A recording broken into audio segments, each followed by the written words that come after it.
Oh, it got silent there for a second. Is it a Viva La Raza No, time? Viva la No. We don't have one of those. Maybe I should think up one just to play anytime there's dead air. We'll just hit that. Just hit. There you go. There you go.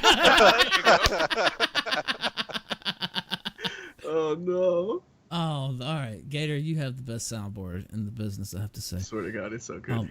Speaking of, I do what I can. Speaking of Viva La Raza and Internet Blood Sports or whatever.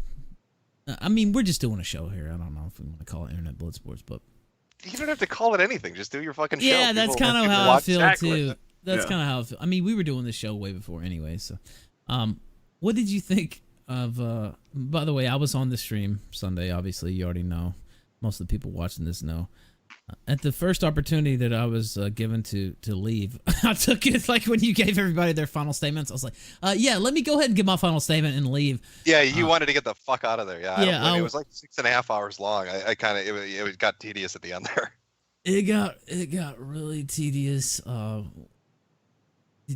And I'm gonna be honest with you. There's like another hour or so, or 45 minutes after I left. I don't know what you said. Like I don't know what happened on that hour. But what are your thoughts on that? Well, And just- that was like the second longest stream I did. I mean, the longest would have been election night, which was like 8 hours.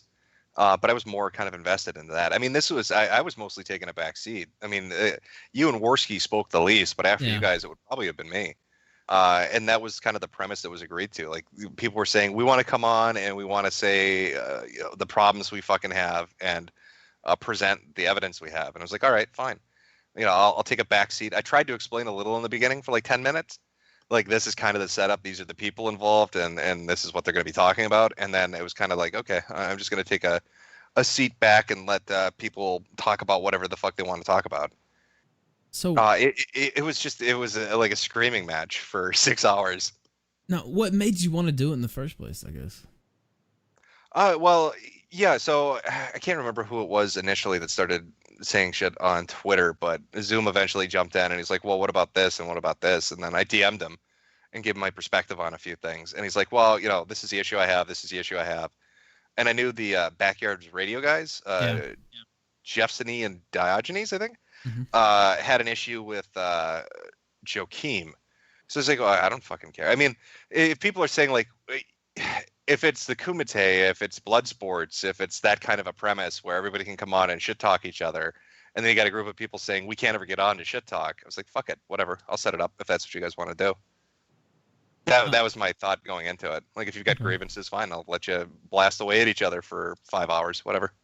And also, this is one of the talking points. I think you might have addressed it. I think I might have saw a post about it later on. Like I said, I haven't heard the audio because I'm still suffering PTSD from actually sitting there and listening to people scream about shit I just absolutely do not care about. You dox so and so, okay. I don't care.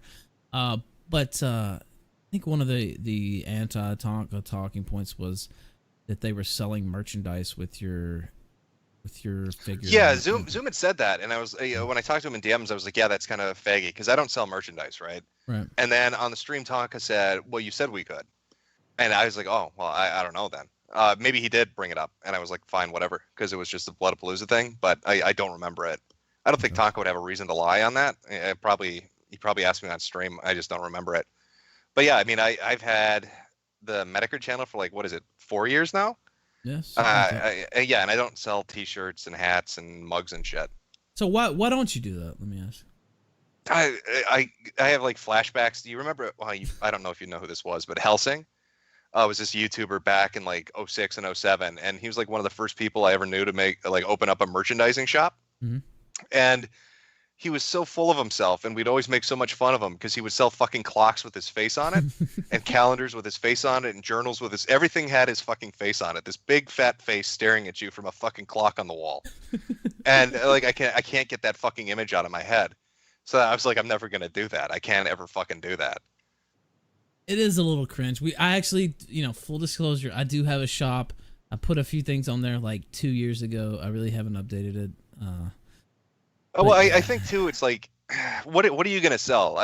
If you're Yeah. selling something that's not specifically branded, right? it has to be something some motherfucker's going to be like, oh yeah, whatever, I need a t-shirt, I can wear that, or whatever, I need a hat, I can wear that, fine. But if it's something fucking obnoxious, like Quick Killer 94's LP channel, and it says that in big fucking letters with pink unicorns and shit jumping around, you're gonna look like a fucking retard walking out into the street. So I guess some channels do better at merchandising than others, but I don't want to fucking navigate that minefield. Well, plus it's Again, just it another. just flashes me back to Helsing's clocks. And it's also just another thing you have to deal with. And it's like, oh, now I got to worry about my store. Think about what products. Yeah, it's just, I don't know. It's just another Tom sink. So. Well, can anybody explain to me? This is always what floored my ass, right? They go to what is it, Teespring and shit? Yeah. To sell their fucking merchandise. So you're selling a shirt for like $30, right? This is how lazy YouTubers are. So they'll sell their fucking shirt for $30, and then they're getting like a $10 to $15 profit on it, and then Teespring takes the rest, and then they give a portion out for the shipping. You could go to fucking Alibaba or some fucking Chinese site, right? And you could buy that same fucking shirt with the same fucking design for pennies. You can. And sell it for half the price that Teespring does, and make all the fucking profit from it.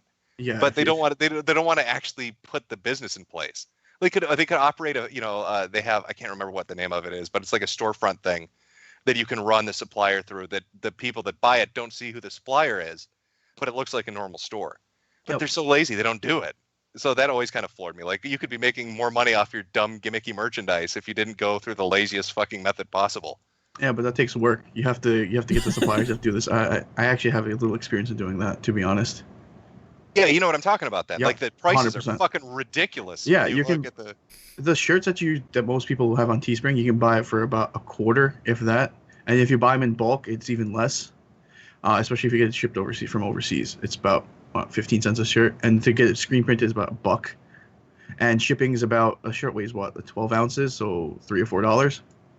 Wow. Yeah. I mean, somebody in chat saying they don't want to take the risk on the inventory, but it's not like you're going to order 1 million fucking shirts, and even if you did, they're a penny a piece. Yeah, but the thing is, you don't screen print all the shirts at the same time. You hold the shirts as blanks, so you can always just sell them back.